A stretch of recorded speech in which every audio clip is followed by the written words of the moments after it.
wish my wife was here to hear that introduction. I have to say at the outset that following Pam as a speaker is really intimidating. First of all, I don't think I'm as smart as Pam, although I did stay at a Holiday Inn last night, so maybe that will help. Secondly, I don't have that kind of exciting enthusiasm that is contagious. So this might be time, if you need a little nap, you might be able to get it. And third, I'm an engineer who is used to standing behind a podium, looking down at my notes, and pointing to lots of graphs and charts, and you'll have a few of those in here. So there are three good reasons why I do not look forward to following Pam as a speaker. But hopefully, Kent will be able to wake you up after I'm done. Now, I need my tools, my clicker, and my pointer. Let's see, first slide. How do I do that? Did I do it? Nope, that didn't do it. Okay, there we go. Actually, that's the slide I want. See, first mistake. I always say every time I speak, I make one mistake. Once I get it over with, I feel it's clear sailing, although you might find that doesn't work out that way. How I got involved in this, because I am not a farmer. As my wife could testify, house plants quiver when they see me coming with a watering can. I can't grow anything except some grass, which is mostly weeds. But I have spent 34 years in the automotive industry, most of it in public policy. During that time, I hung around at lunch with economists because they seem to have the most interesting things to talk about. And when I formed my group, the DeFore Group, which basically the DeFore Group is retired automotive people, generally in the public policy area, and I call ourselves the geriatric ninjas because for various reasons we decided now that we were out of the corporate sector rather than retire, we still liked working on these things. But since we were retired, we had the luxury of working for people and on assignments that interested us. And one of our first clients was the Minnesota Corn Growers Association back in 2007. They were fighting California emission standards that were being proposed in that state. And I got asked by Gary Herwick, who runs Transportation Fuels Consulting, to work with him and Tom Darlington of Air Improvement Resources on that, and that sort of led to a cooperation. And then this year, the Minnesota Corn Research and Promotion Council, which is made up of the Minnesota corn growers and some people from the state, and I don't know who all's pocket I'm picking with this, but nonetheless, they're funding this effort. And they asked us to do a study this year to evaluate the cost of the renewable fuel standard, compare the cost of that to the fuel economy standards, which we'd been doing for the Alliance of Automobile Manufacturers and the National Automobile Dealers Association, so we knew something about it, estimate the cost and benefits of this mid-level blend that Pam talked about, and then write some reports. Sounded really easy, no problem. Didn't anticipate a couple of things, but we got going on the project, and it was a lot of fun. First thing we realized is the key to all of this is the intersection between vehicles and fuels. Now, regardless of what API and the oil company will tell you, there is no perfect fuel for an automobile.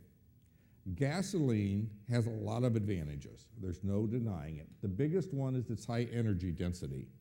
When you realize that you can put in a gallon of gasoline the same amount of energy that it takes Chevrolet Volt 1,000 pounds of batteries to store, you begin to realize why, very quickly at the beginning of the 20th century, gasoline and the internal combustion engine wiped out all alternative forms of energy in the transportation sector. It might interest you to know that of the three types of fueling, three types of vehicles in 1900, gasoline vehicles, electric vehicles, and steam-powered vehicles, gasoline-powered internal combustion engines were third in sales.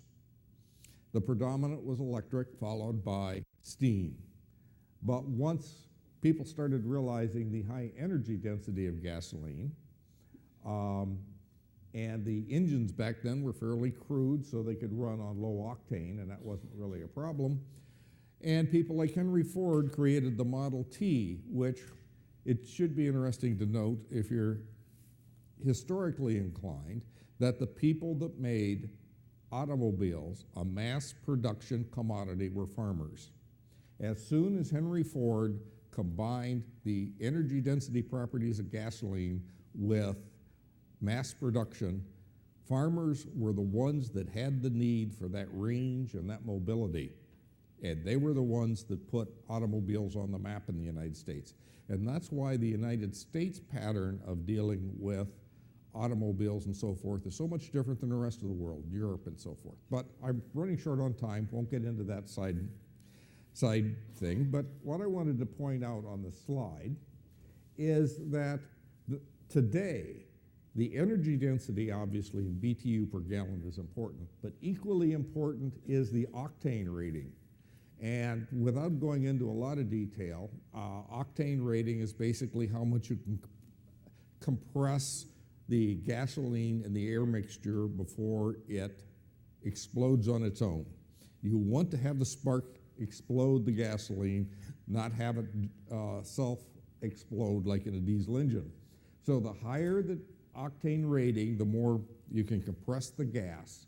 The more you can compress the gas in your engine, the greater its thermal efficiency. So you multiply the thermal efficiency, which is engine design, which is primarily influenced by octane, times the energy density to get what actually comes out of the wheels, the power.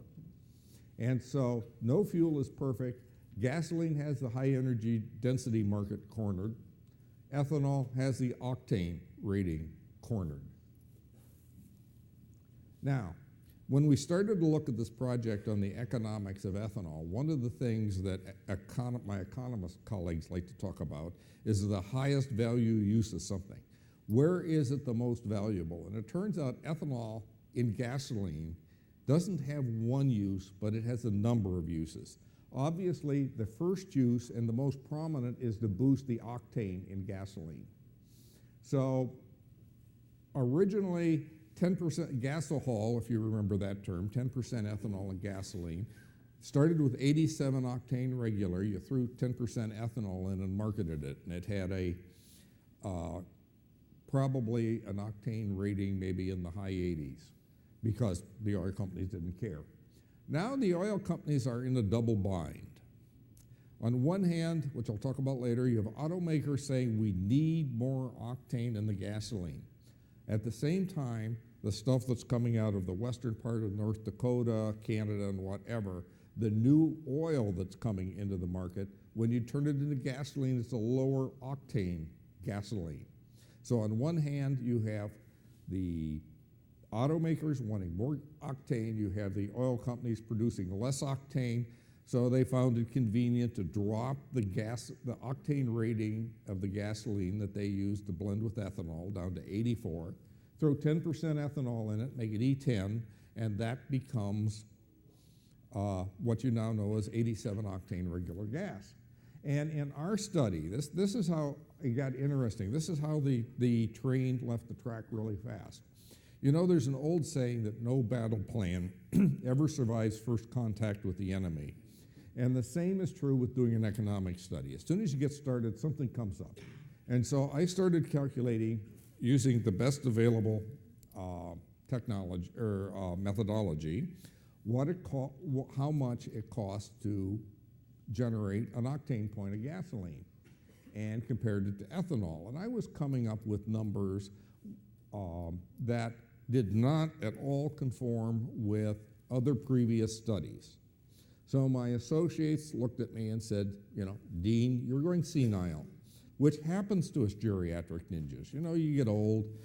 And at my age, one of the things you worry about the most are things you absolutely know that you've learned from years of experience that have changed on you. So I went back to find out what happened, and what we discovered was, and I'll talk about this in a minute, a fundamental change in the economics of ethanol. So my numbers were right, and in fact have been confirmed by other studies, And the reason they were right is that I used the latest data.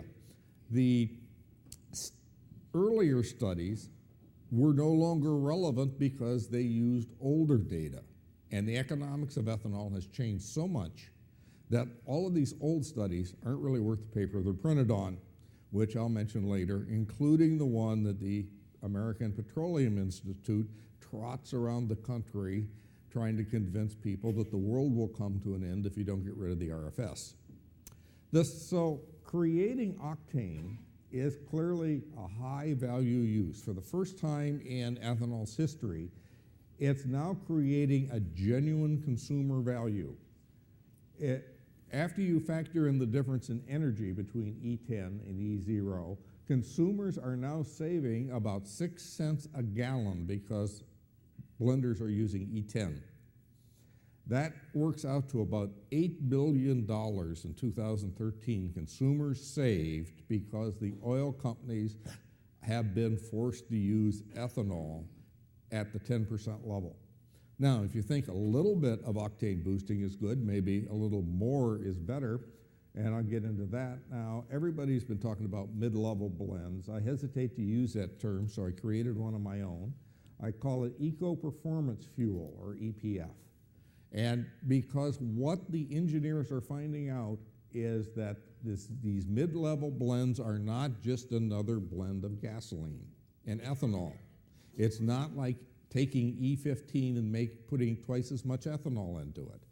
When you combine that with changes in the engines, it seems to have properties that are better than even the engineers predicted.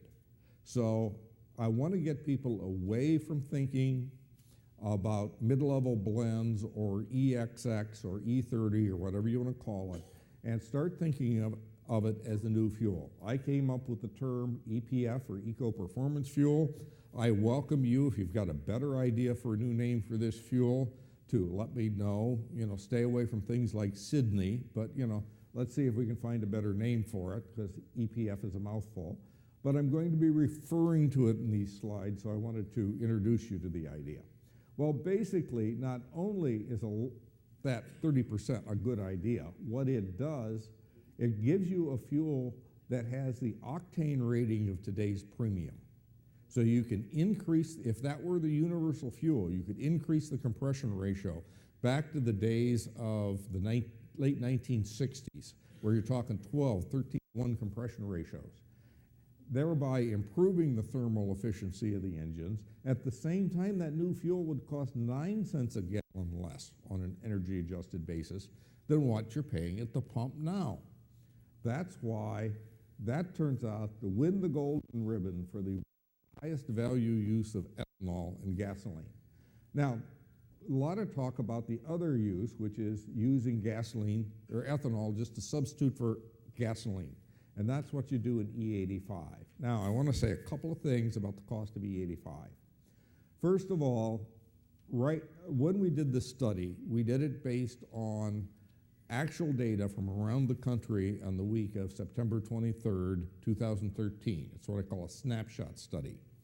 I want to expand that study next year, but this gave us, with real-world data and very few assumptions, a good picture of what was happening in the ethanol market. And at that time, it would cost consumers about 32 cents a gallon more to regularly fuel up with the E85 in their FFVs. Now, that sounds bad. First of all, two things you have to remember.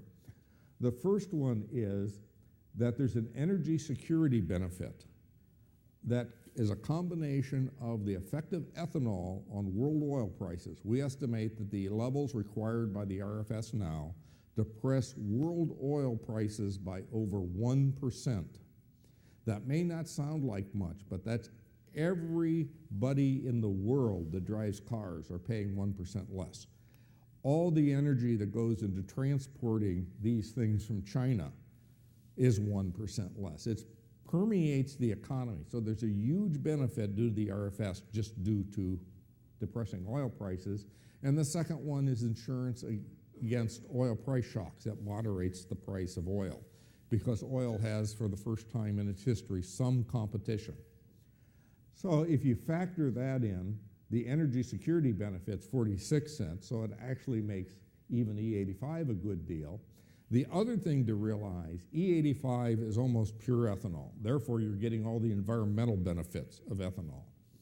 Other alternative fuels that the government is out there supporting, like electric vehicles and CNG vehicles, pay absolutely no road tax.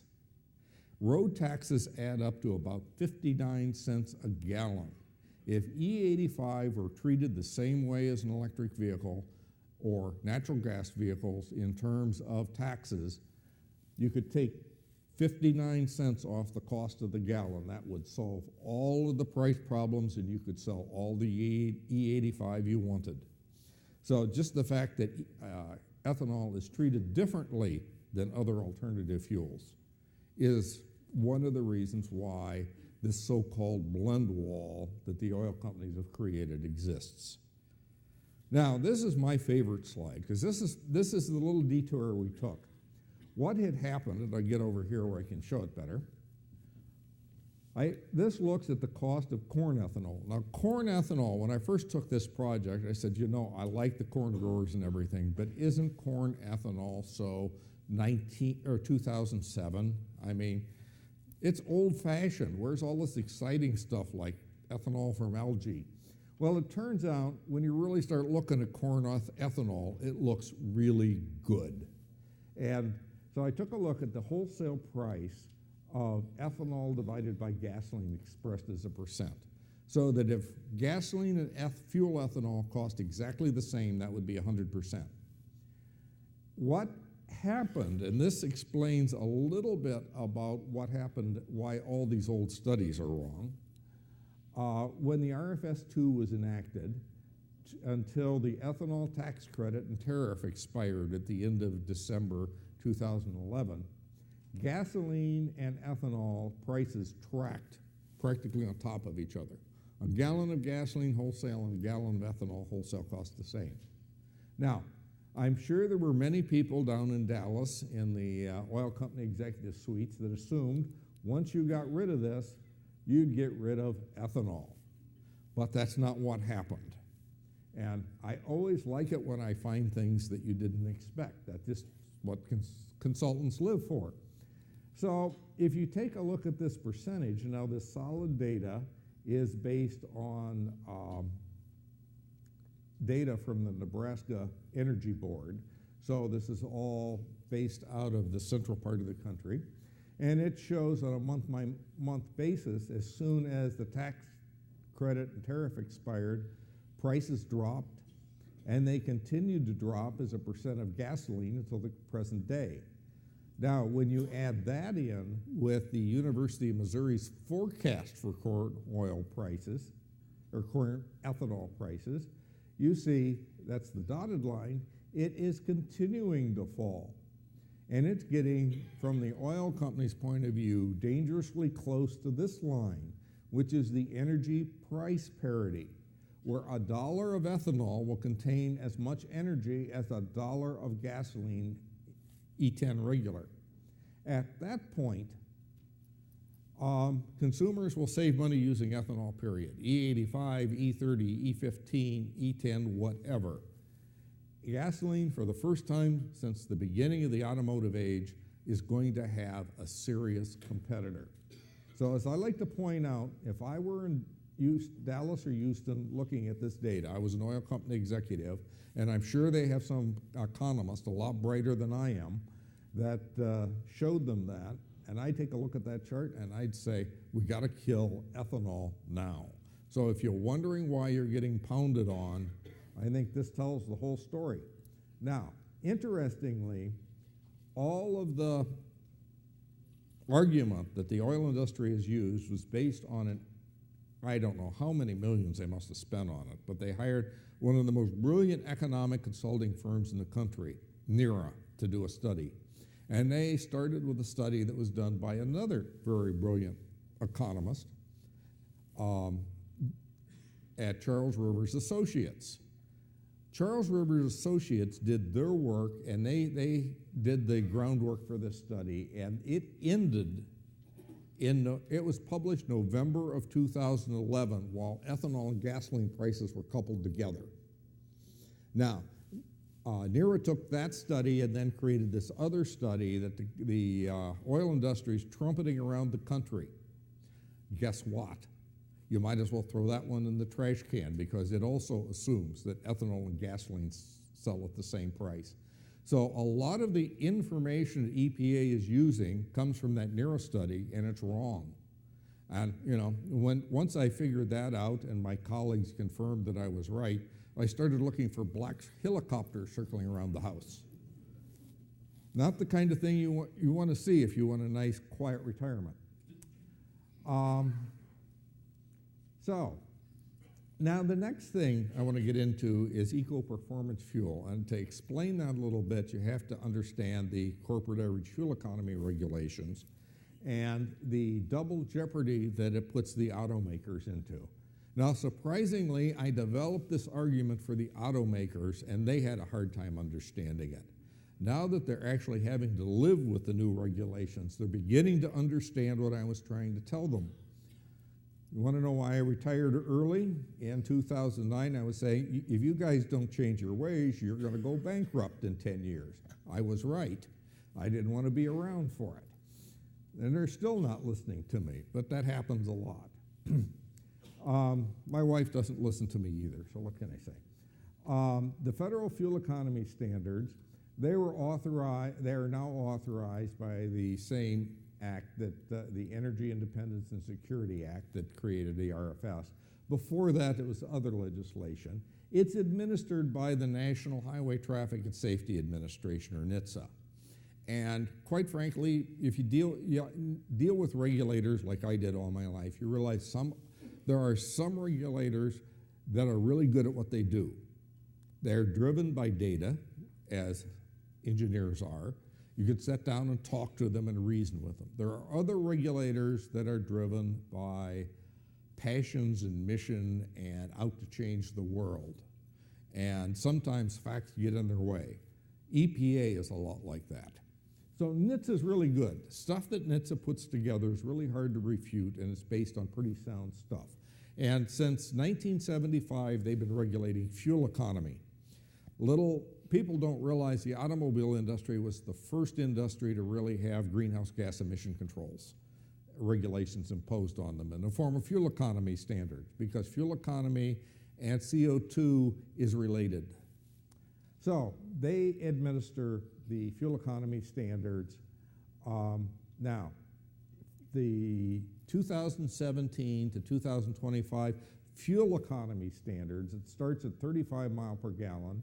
In 2017, it goes up to 48.7 mile per gallon in 2025. Now, if you follow this, you say, what, as my son did, he said, Dad, you're wrong. It's 54.5 miles per gallon. And I said, no, you're wrong. You've just been fed a whole lot of interesting disinformation from the government. The fuel economy standard is 48.7. The fleet's supposed to average that in 2025. Now, for fuel economy, if you don't comply, it isn't the end of the world. ESA does not contain any kind of draconian enforcement mechanisms. Basically, if your fleet is over by 1 mile per gallon, you have to pay $55 a car. Well, companies that have used that means, like Mercedes, $55 is less than the price of the hubcap on the car. So they have for years, and other European companies have elected to come short of the fuel economy standard and instead pay the non-compliance penalty. It's not a criminal action, and there's no recall necessary. And they've lived with this for, like I say, since 1975, and it seems to work. Now, mainstream manufacturers, the big manufacturers like GM, Ford, Chrysler, Toyota, and so forth, have a policy not to do this. So they meet the standards. But it gives a certain amount of flexibility, and if you happen to have a year where you don't meet the standard, you might have to pay this fine, but that's not going to bankrupt the company or get anybody sent to jail. Now, One of the things that's slipped in here is not only are they regulating fuel economy, but at the same time, EPA now regulates CO2, carbon dioxide emissions. Now, I reversed the scale on the CO2 standard so it goes up instead of down, so as not to confuse you. So you see it's upside down scale here. But so I can contrast it to the fuel economy standards. You see the CO2 standard is more stringent than the fuel economy standard. And by the way, this is the point they use to get 54.5 miles per gallon. Not a fuel economy standard, it's a CO2 standard converted into fuel economy. Won't get you too bored, but anyway, the carbon dioxide standards, the Supreme Court ruled that motor vehicles could be controlled for CO2 tailpipe emissions, even though they were already being controlled by fuel economy standards. Supreme Court gave EPA the authority to set separate CO2 standards for the tailpipe. Now, in a gasoline engine, the difference between the two, if you were to take, let's say, a car built to 240, they got 243 grams per mile CO2 standards, divided that number into 8,887, you would get 35 miles per gallon. That's how closely the two are linked with gasoline. It's a simple mathematical equation. And that's, by the way, how they divided this number into that magic factor and came up with 54.5 miles per gallon. Now, these are authorized by the Clean Air Act, which, as laws go, is really kind of a nasty spud. It's probably one of the most draconian laws on the books as far as business is concerned. It's administered by EPA. As I showed you how eventually the tailpipe standard drops to 163 grams per mile. But this is the part that I got the automakers finally to pay attention to, the non-compliance penalties. As I said, you pay a nominal fine if you don't meet the mile per gallon standard. If you don't meet the CO2 standard, you pay $10,000 per car per day fine. And that's not just per year like the $55, that's per day. It's a possible criminal action, so your executives can go to jail. And you might have to recall the cars and fix them. And how do you fix a car for fuel economy? I don't know. Now, EPA has said that they're going to work with NHTSA to coordinate the enforcement action. But the only way they can do that is if they choose to ignore the law. And somehow they claim they'll do it. Well, the automakers are beginning to think that they may not be able to do it. So they're more afraid of CO2 than they are of mile per gallon. And just so, if you think having two different agencies to satisfy is not all that bad, I threw this last one in. The state of California has a right to veto this whole thing because they have their own legal authority to regulate greenhouse gases. And so the federal government has to make California happy in order to have a nationwide program. And if that isn't a prescription for this regulatory disaster, I don't know what is. Now, why eco-performance fuel? Well, I'm going to start with the economic reasons. Simply, as I pointed out, it's boosting octanes, the highest value use of ethanol. And the boosting of the blend stock from 84 octane to 87 octane, as I say, saves you 6 cents a gallon. Theoretically, boosting it higher would save you more money, but the design of the engine has to be changed to utilize the higher octane in order to get that benefit. Now, theoretically, if you go to, let's say, 30% ethanol, you can get that higher octane. You can change the design of the engines, make them more thermally efficient. Now, the other economic reason is when you start trying to determine or figure out why we're having the price of corn ethanol fall steadily or predicted to fall steadily, there seems to be some sort of magic sweet spot going on between increased volumes that are being required by the RFS, the fact that corn ethanol is now in a free competitive market is forcing the whole ethanol process from the farm to the fuel pump to become more efficient, bringing down the price, but not doing it. Oh, you are now running out of time. Please wrap up soon. Good luck with that. I'll try. Where was I? Oh, yes. There's a danger in backing off on the volumes. You're going to just scuttle this whole process that seems to be going on, which would be a real shame.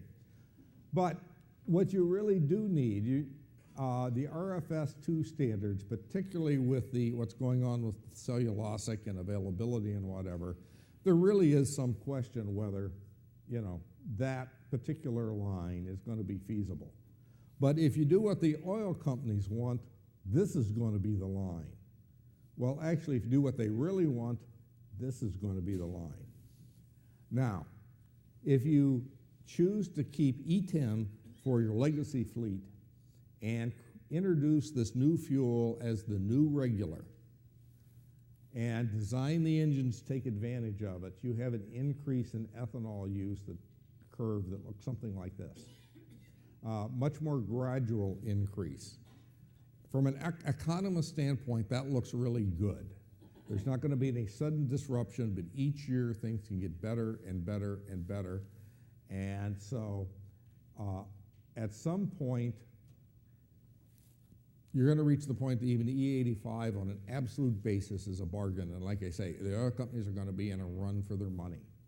The other thing that this new fuel would do, right now, ethanol as a blend, there's not a lot to keep it from being, it's being regulated, there's not much to keep it from being unregulated. If it becomes a central part of the fuel and vehicles are designed to run on that fuel, you can't very well, the oil industry can't very well ask for a repeal. This curve will happen because the vehicles will be out there that need that fuel. So it's not subject to repeal. So that's kind of a good thing. That's actually not an economic reason, that's a political reason. But I'll throw it in there anyway. The other one is, the other reasons are technical. As I say, automakers are able to increase their engine efficiency for free. High compression doesn't cost money. It's numbers on a drawing for the most part. So if you design the engine to have a 13 or 12 to 13 to 1 compression ratio, it's not going to cost you any more to build that than it is to build the engines you're building now. But since CO2 and not mile per gallon is the real challenge, like I say, you go to jail if you don't meet the CO2 targets, the eco-performance fuel will result in about 7 to 11% lower CO2 emissions. And because the engine is more efficient, there is no mile per gallon penalty. So you're, hate to use this word again, decouple, but you're decoupling the mileage, the mile per gallon from the CO2 emissions, which gives manufacturers an automatic cushion on CO2. So they like that. They're discovering it has additional properties as a fuel. It cools the intake charge so the engine runs more efficiently. It provides low toxic clean octane, which the oil companies can't match because anything they do to raise octane is also going to poison you. So, and that's been the case since tetraethyl lead. And finally, there's an X factor the engineers are discovering that even when you factor these two things into account, the engines run even better than the model predicts. So they're out trying to look for this X factor to figure out why this particular combination creates a fuel that's better than you would expect an ethanol gasoline blend to be. So what are the obstacles? People like to talk about the chicken and the egg. I don't, because that gives a sense of futility. I am more of a how do you eat an elephant, one bite at a time kind of guy. And car makers, they're an obstacle in the sense that they need certainty.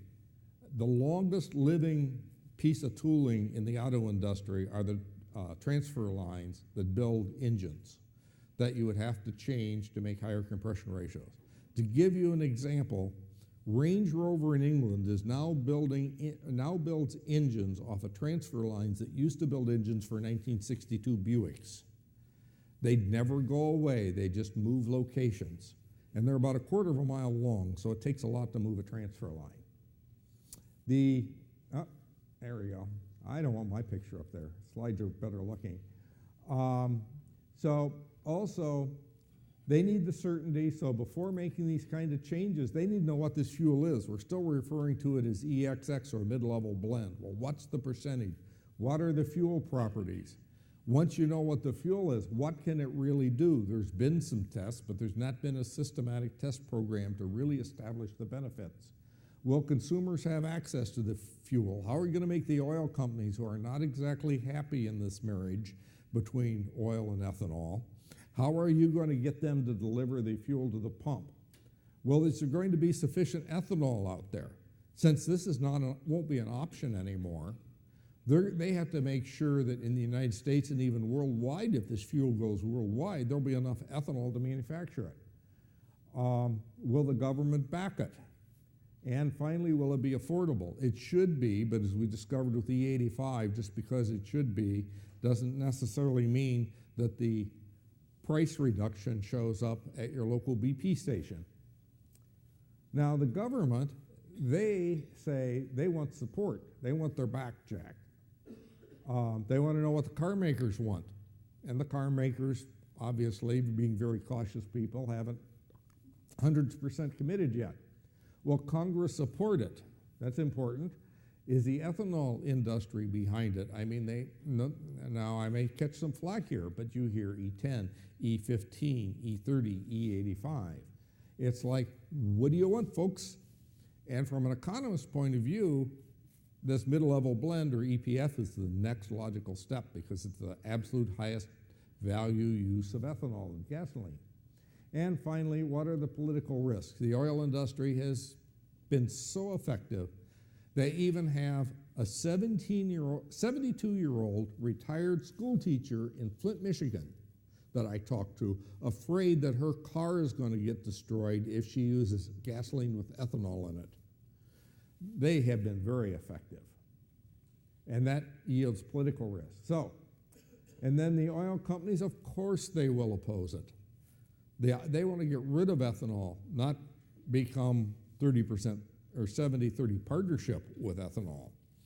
But there is a precedent, and fortunately the legal groundwork is already there. We did it back in the 1970s, and we got lead out of the gasoline because lead killed catalysts.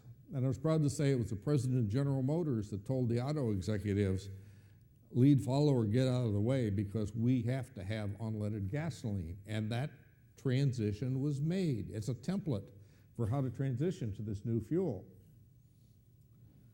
So, modestly, I'm going to propose a path forward. The first key, I think, the first bite of the elephant we have to eat to get this new fuel is a comprehensive test program to define what the fuel really is and determine what it can do. That's the technical objectives. Now there's some key policy objectives once you start doing it. You generate automaker support. If there were this test program going on, the automakers would be kind of cautiously, like deer, come out and curiously look at what you're doing and participate in it. It would create public awareness. Ethanol's got a lot of bad publicity. Here's a way to create some positive, good publicity, a vision of a fuel of the future that will bring back the sound of high compression engines. The ad practically writes itself. It provides a basis for the government to go ahead and regulate because they know what the fuel is. They know what the fuel specifications are. They see the automakers getting behind it. And it'll create this momentum for ethanol. Now, I think the test program will lead to automaker support, and I think this is really essential. It would provide that CO2 cushion that is very, very much needed to meet the 2025 standards, and the time is right. In 2017, the whole fuel economy standard and carbon dioxide standard program has to be reviewed by the government, and they have the authority at that point to make changes from 2022 and beyond. So the perfect time to implement this new fuel would be during that process for the 2022 model year. Now, EPA is already beginning to do work on that midterm review. So they would need the results of this test program in order to work that into the midterm review. And finally, this would allow the automakers to begin to do some product planning and engineering. There's the engines to design, the transfer lines to change. There needs to be some sort of anti-misfueling technology for this. In the old days, if you remember, unleaded gas was just a restrictor in the fuel filler neck. You couldn't get the nozzle in. We got to do better. And basically what we got to do is something that we've called the smart pump, smart car concept, where a radio transmitter or a radio identification tag on the car tells the pump what fuel the car can use, and if you try to buy a fuel you're not supposed to have in it, the pump won't give it to you. We have that technology. It's cheap. The auto industry has to start working on it.